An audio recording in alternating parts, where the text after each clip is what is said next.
বেশি, কৃষক আছে মধ্যস্বত্বভোগী তারা? হ্যাঁ, কৃষক কম দাদা, সব না, কৃষক যারা কম। স্টক করেছে এরা কি মধ্যস্বত্বভোগী? বুঝিনি।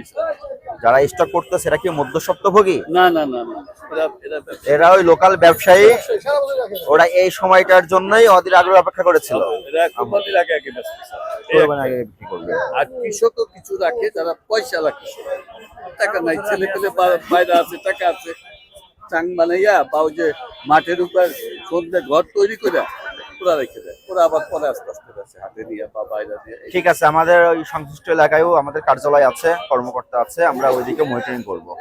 আর আপনাদের বাজারটা আপনারা খেয়াল রাখবেন যেন কোনো অসাধু ব্যবসায়ী এখানে মাথা ছাড়া দিয়ে উঠতে না পারে, আর পেঁয়াজের মূল্য যেন কোনোভাবে অযৌক্তিকভাবে কেউ বৃদ্ধি করার পায়তারা না করে।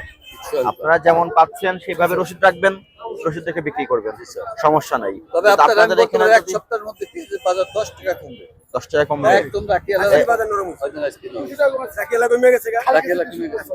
কিন্তু আপনি যে একবার স্পেসিফিক ভাবে বলতেছেন 10 টাকা কমবে, এটা আমার ধারণা, ধারণা করে বলতেছেন। ইনশাআল্লাহ অন্য কোনো তথ্য আছে আপনার কাছে? এই যে আজকে বাজার কম, ওখানে কম, আমদানি কম হয়েছে পেঁয়াজ? আমদানি কম না, মানে কিনতেছে কম, বেচা কিনা নাই তো, ব্যাপারীরা কিনতেছে কম।